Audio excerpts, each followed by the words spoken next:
کہ وہ کپتان کی ہدایات کے مطابق اپنا فریضہ سر انجام دینے میں پوری کوشش، جو ٹیم اس طرح کرے گی وہ کامیاب ہو جائے گی۔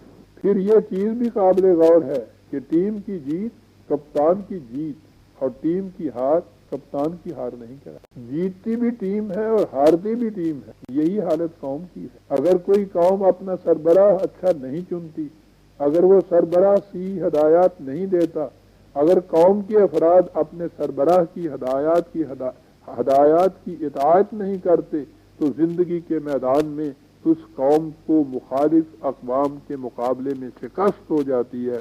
یہ شکست ساری قوم کی ہوتی ہے، جس طرح جیت ساری قوم کی جیت ہوتی ہے۔ پھر یہ بھی ظاہر ہے کہ قوم کا سربراہ جو فیصلے کرتا ہے وہ اس کے ذاتی فیصلے نہیں ہوتے، بلکہ ساری قوم پر ان کی ذمہ داری ہوتی ہے، وہ ساری قوم کے فیصلے ہوتے ہیں۔ قوم کا سربراہ جو معاہدات دوسری اقوام سے کرتا ہے وہ بھی اس کے ذاتی معاہدات نہیں ہوتے، ان کی ذمہ داری پوری قوم پر عائد ہوتی ہے۔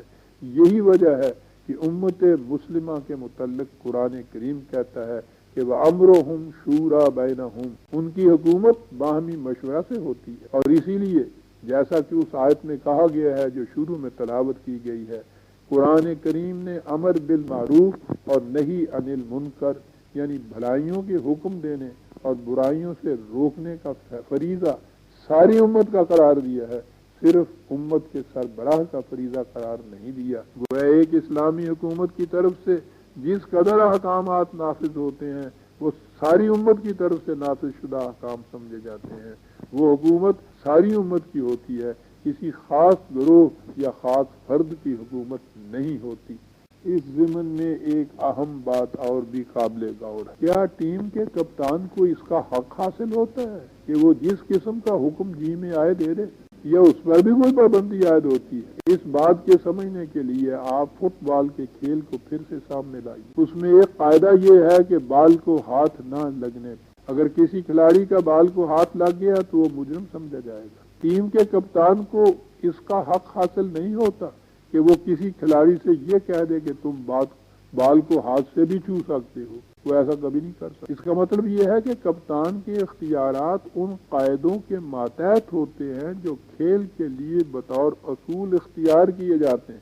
جیسا کہ پہلے خطبے میں بتایا گیا تھا، اللہ تعالیٰ نے قرآن کریم میں ایسی مستقل اقدار یا اصول دیے ہیں جن میں کبھی رد و بدل نہیں ہو سکتا۔ اسلامی مملکت ان مستقل اقدار یا نہ بدلنے والے اصولوں کو عملاً نافذ کرنے کا ذریعہ ہوتی ہے۔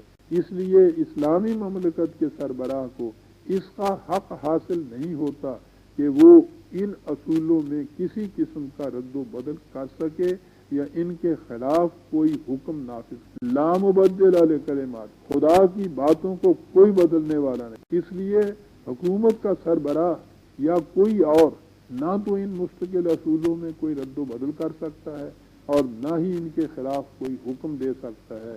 یہ زندگی کے میدان کے اٹل قانون ہیں، ان کی پابندی ہر حال میں ضروری ہوتی ہے۔ ایک بات اور بھی قابل غور، جیسا کہ پہلے کہا گیا ہے، فٹ بال کے کھیل کا ایک فائدہ یہ ہے کہ بال کو کسی کا ہاتھ نہیں لگنا چاہیے۔ اس قاعدے سے کوئی مستثنا نہیں ہوتا، یعنی یہ نہیں ہو سکتا کہ کھلاڑیوں کو تو اس کی اجازت نہ ہو کہ وہ بال کو ہاتھ لگا سکے، لیکن کپتان کا جی چاہے تو بال کو پاؤں سے کک لگا دے اور جی چاہے تو ہاتھ سے پکڑ لے، بالکل نہیں۔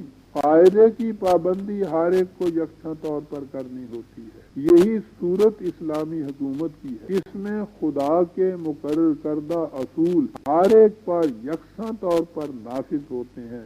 مملکت کی بڑی سے بڑی ہستی بھی ان اصولوں سے بالا نہیں ہوتی، اور تو اور خود نبی اکرم صلی اللہ علیہ وسلم کی زبان مبارک سے بھی کہلوا دیا گیا کہ انا اول المسلمین، میں ان میں سب سے پہلا ہوں جو قوانین خداوندی کے سامنے سر تسلیم خم کرنے والے۔ اس سے یہ بھی ظاہر ہے کہ اسلامی مملکت میں مملکت کے سربراہ کو باقی افراد امت کے مقابلے میں کوئی خصوصیت یا رعایت حاصل نہیں۔ وہ خدا کے مقرر کیے ہوئے اصولوں میں رد و بدل نہیں کر سکتا، وہ ان کے خلاف کوئی حکم صادر نہیں کر سکتا، اسے سب سے پہلے ان قوانین کی اطاعت کرنی ہوتی ہے۔ وہ اگر ان کی خلاف ورزی کرے تو اس سے بھی اسی قسم کا مواخذہ ہوگا جس قسم کا مواخذہ قوم کے ایک عام فرد سے ہوگا، اور اسے بھی اسی قسم کی سزا ملے گی۔ چنانچہ خود حضور رسالت مآب صلی اللہ علیہ وسلم کی طرف سے اعلان کر دیا گیا کہ قل انی اخاف ان عصیت ربی عذاب یوم عظیم، ان سے کہہ دو کہ اگر میں اپنے رب کی نافرمانی کروں تو میں ایک بڑے دن یعنی مکافات عمل کے وقت سے ڈرتا ہوں۔ ان تصریحات سے ظاہر ہے کہ اسلامی مملکت میں افراد امت اپنے میں سے بہترین فرد کو اپنا سربراہ چن لیتے ہیں۔ وہ سربراہ مملکت کے تمام اختلافی معاملات طے کرتا ہے۔ افراد امت پر اس کے فیصلوں کی پابندی ضروری ہوتی ہے، لیکن وہ اپنے فیصلوں میں ڈکٹیٹر نہیں ہوتا، اسے ان اصولوں کی پابندی کرنی ہوتی ہے جو خدا کی طرف سے قرآن کریم میں دیے گئے ہیں۔ اس بارے میں اس میں اور عام فرد امت میں کوئی اختلاف نہیں ہوتا۔ اس اعتبار سے دیکھیے تو اسلامی مملکت کسی فرد یا کسی گروہ کی حکومت نہیں ہوتی، وہ ساری کی ساری قوم یا امت کی حکومت ہوتی ہے، اور اس میں تمام فیصلے، احکام اور قوانین خدا کے مقرر کردہ اصولوں کی چار دیواری کے اندر رہتے ہوئے مرتب ہوتے ہیں۔ ان کی خلاف ورزی کوئی نہیں کر سکتا۔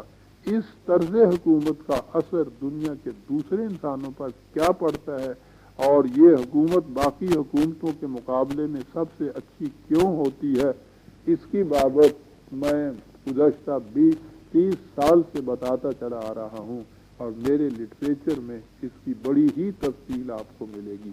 یہاں اتنا عرض کر دینا ضروری سمجھتا ہوں کہ قرآن کریم نے مستقل اقدار یا اصول یا حدود یا قاعدے دیے ہیں۔